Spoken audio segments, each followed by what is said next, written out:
fill up in blood letters. My Cuban link half a kilo. I find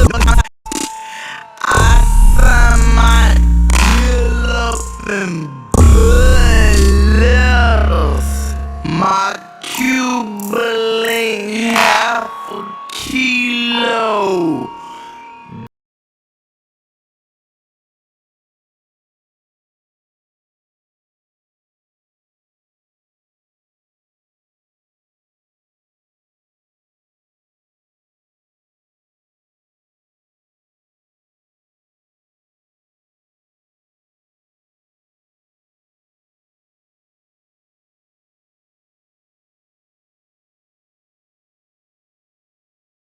Still out here doing these songs, you know, you're still on tour. I do, but I don't take it for granted. Why do you still do it? Why are you still out here?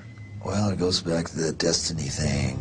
I mean, I made a bargain with it, you know, a long time ago, and I'm holding up my end. What was your bargain?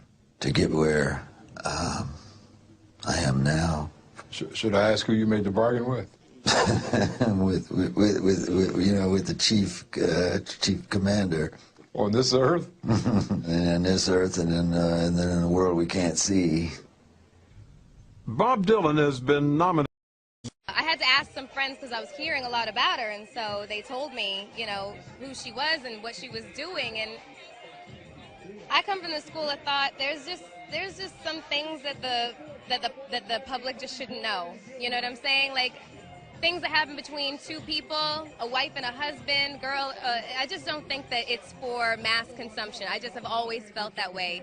And I just think that the whole idea of celebrity and fame has become really convoluted and, you know, kind of bastardized, like whereas fame used to be the byproduct of success, and now it's the ultimate goal. And if your ultimate goal is to be famous, then you're gonna do a lot to get there, like sign your name in blood in a contract with the devil. Like, you're gonna end up on a one-way street and it's going nowhere. Like, that's just the truth. I've seen so many people like forsake their moral code and their value systems just for a little bit of fame, and it's not worth it at the end of the day. It's really not.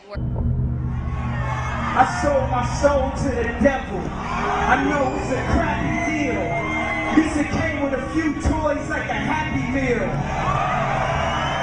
The very first album I ever bought was the Incubus album that had Pardon Me on it, because I wasn't really allowed to listen to a whole lot of music growing up. I grew up in a really strict household. Both my parents are traveling ministers, so MTV and everything else was really fused. All y'all were on block. Like, I never saw any music videos or anything, unfortunately. But I remember bringing it home. It was kind of like an almost famous moment. Like, I had to smuggle it in my knapsack, going directly into my room, and then pulling it out. And as I was pulling out the CD, well, needless to say, sold my soul. You're doing really well now, but didn't you release a CD almost 10 years ago? Yeah, I mean, I released a gospel record when I was 15 because I grew up in a household where all I ever did was listen to gospel music, and my parents are both traveling ministers, and so I kind of sang about what was going on in my life at 15, and that's how I got introduced to the music industry. Because I swear I wanted to be like the Amy Grant of music. Yeah. But it didn't work out, and so I sold my soul to the devil.